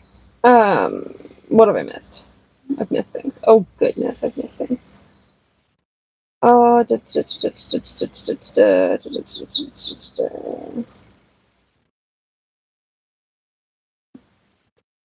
Doritos behind you are teasing me. Yes. They're good. That's I love Doritos. Although the price has been creeping up. Oh, man. Yeah. All right, so that rack right there. For the longest time, we would pay about $2, $2.50 for that, depending on where we got it from. The people we normally buy it from, who are very nice, like we watched their like little baby grow up. She's like this tall now. She's so big now. She was like, oh. And we see her, and she just keeps getting bigger, and like so. Like this week, I'm like, and I gave the little girl the money. I know she's. And I'm like, this is for you, and Mom like, yeah. She takes it. She's like, okay. He's really cute. And she started off at like $3, and I'm like, $3, like $3 is like a big bunch. Yeah. And I'm like, this is like a $2 bunch, and she's like, well, how about $2.50? I'm like, $2.50 is usually the other people like around here, like usually give you a better deal. But the other people are now significantly more. Right. So they didn't have any last week. I think the road was blown up. So we were asking around other people, and they're like, "Oh, it's $3 for this little short bunch. It's $4, which we've never paid $4. Nobody's for any ever bunch. asked $4 for a bunch. And I'm like, man, that's expensive. And the guy's like, oh, and he was just all rude. He's like, you just leave then. I'm like, very unpleasant about it. It's fine. fine. But they're delicious. They're still a really good deal because for $2.50, I think we decided by weight they're the best deal of anything we buy. it's like what, 50 pounds? I don't know, it's heavy. Heavy. It's so heavy. So it's cheap by weight, but it's like a penny a banana. Yep. Yeah, that's fun. All right, what else we got? There are two separate types of permissions for carrying guns in Ecuador. Carrying a gun off your property is the strictest one. Oh, for a rancher to have a rifle and a shotgun isn't as hard. Oh, I didn't think about those being separate things. Okay. Yeah, I don't really care what kind of gun. Well, I don't care. You don't need to take it off the property either. Shotguns here are the most common. That's the only thing I've seen people have. There'd be no reason to take it off the property. Like, we don't. No. It's either for like protection of an animal if something crazy happened, which I Cacked by a puma. Well, it's like the only reason we would need it for protection, or for farming purposes. Okay, maybe that's cheaper. Okay. You start by talking to the judiciary police. Judiciary police.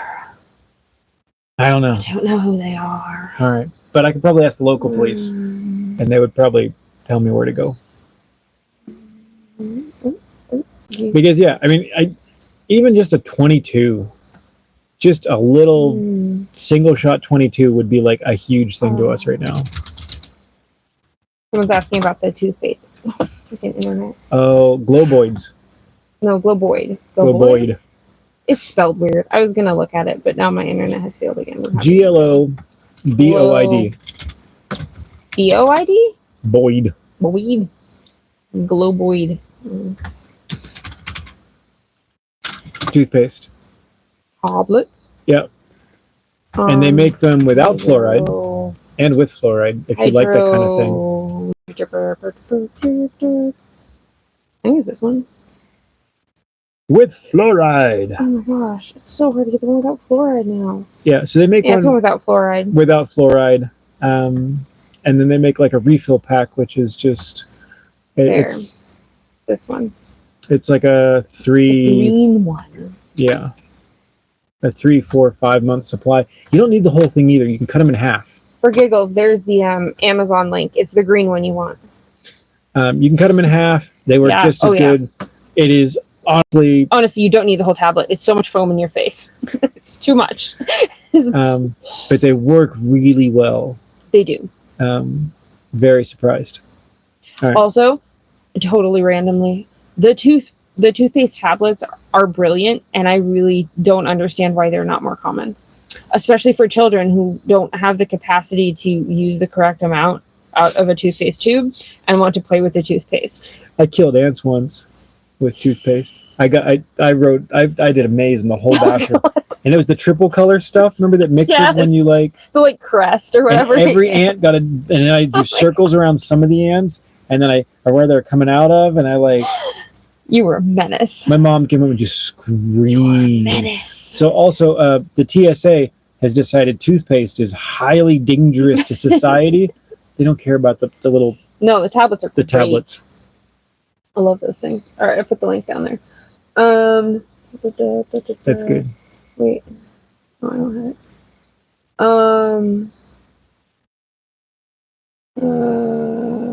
What else? January 2025, attorney in Cuenca explained firearms are primarily for personal protection at home. Other stipulations, consult an attorney. Yeah. All right. We just haven't cared enough to do it, to be honest. Yeah. What type of computer do you have? Recommend? ThinkPad? Yeah. I like it. We have an old ThinkPad. Lenovo's are good too. They're pretty reliable. They're pretty replaceable with parts. Well, that's the biggest thing.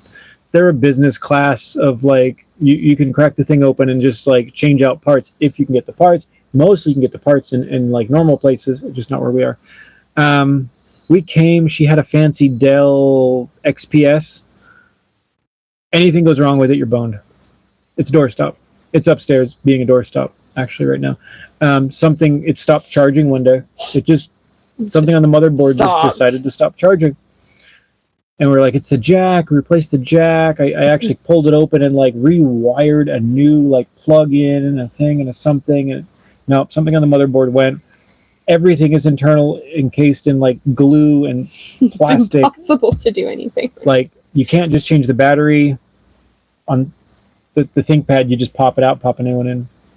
You can't do anything. Like, every part of it is special order from Dell. So, doorstop. The ThinkPad's pretty solid. Yeah. It is aging. It is old. I like it. Yeah. We bought it well used. I like one that has its own keyboard that works. For like $200. Cool. Yeah, we have to have an auxiliary keyboard because the keyboards quit. In our humidity, we lose certain electronics. Digital scales, they've all quit. Keyboards, they've all quit. My iPad, just a certain level totally bulletproof so far, knock on wood. It's just the humidity. Yeah. And a lot of it is because we have a completely open home. Yeah. So yeah, it's kind of our own problem. I'm sure you've thought about bamboo. Why did you choose against it? We didn't choose against it. No. We don't have any. I'd love to grow some. And I was actually just talking about that with Clever. And about like starting some bamboo. Like, yeah, like I agree. Like, it's great. We should have some bamboo.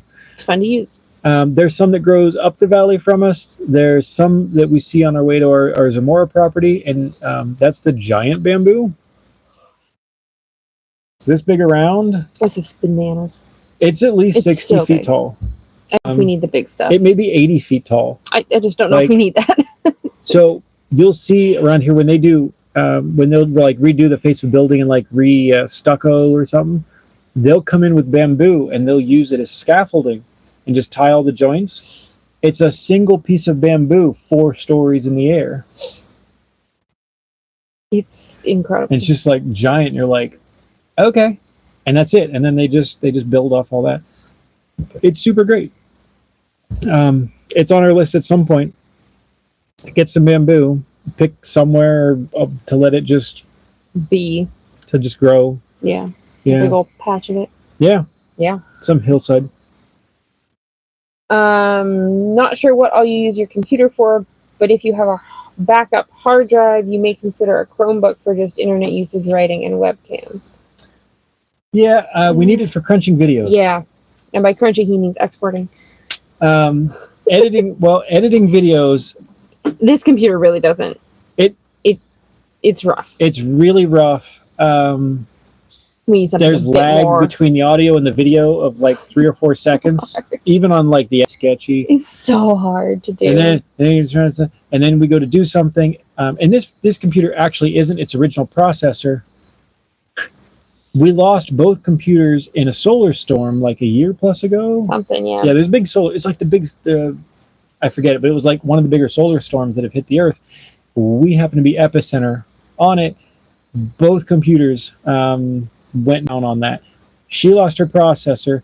I lost my graphics processor because my laptop, which was another Lenovo, had a separate graphics processor, and so I lost the display.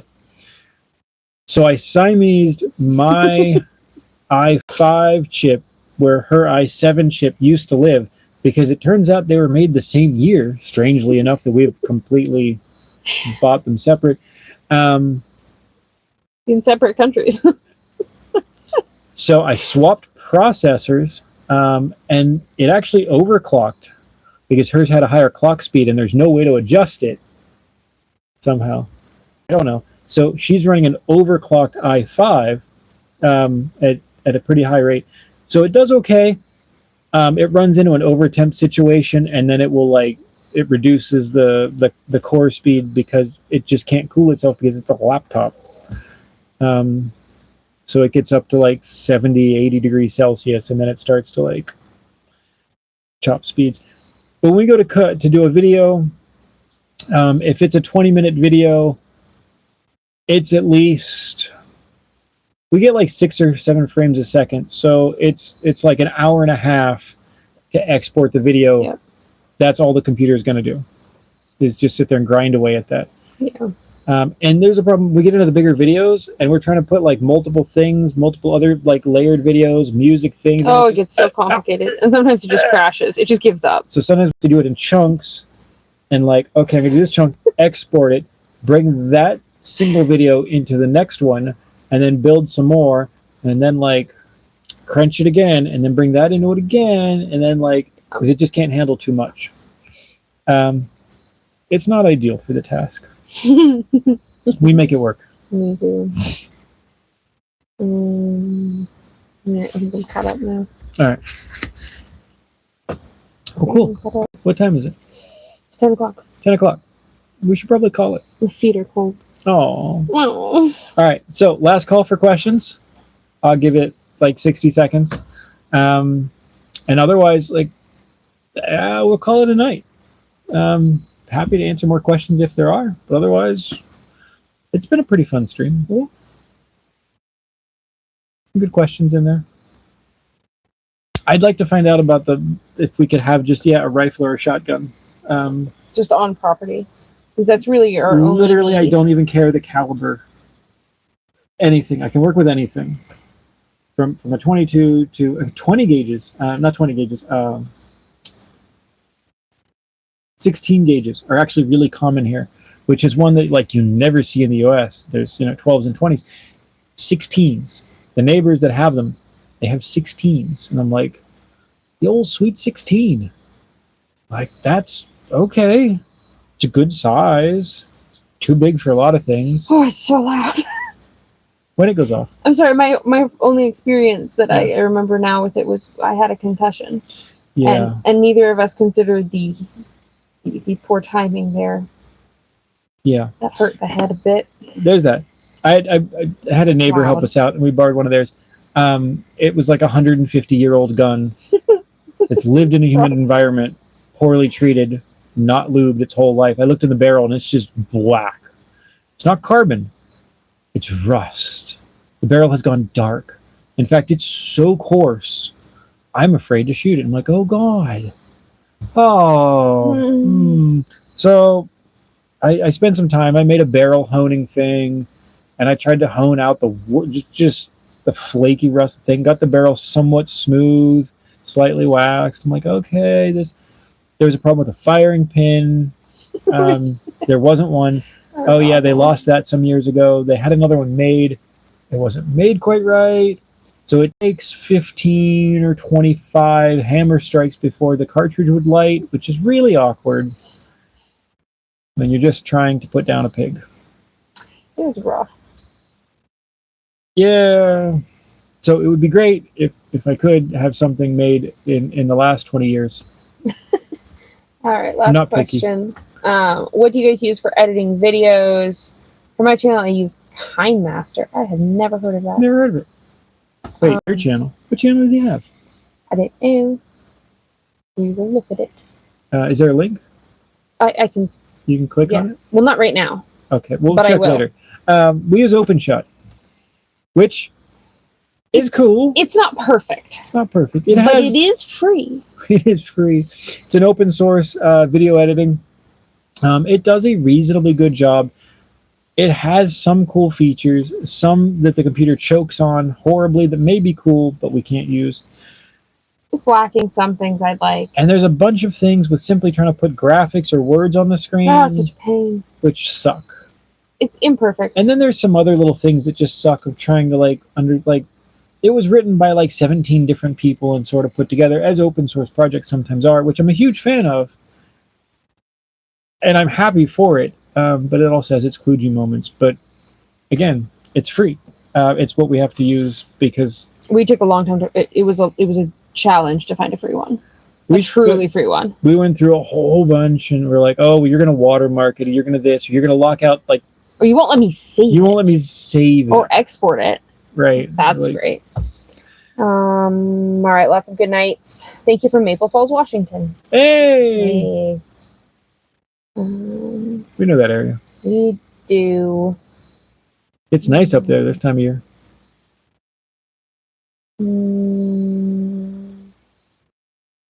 Yep. All right. Sweet. Well, and with that, we will bring it to a close. Thanks everybody for hanging out with us, being part of this. Thanks to the people who donated. My God, it Thank really you. does help. We appreciate it like more than we can say. And with that, we'll call it a night. Yeah. All right. All right. We will see you for the next one. And now I will awkwardly hit the button. There's a button. There's a button. I do this every time. Every time.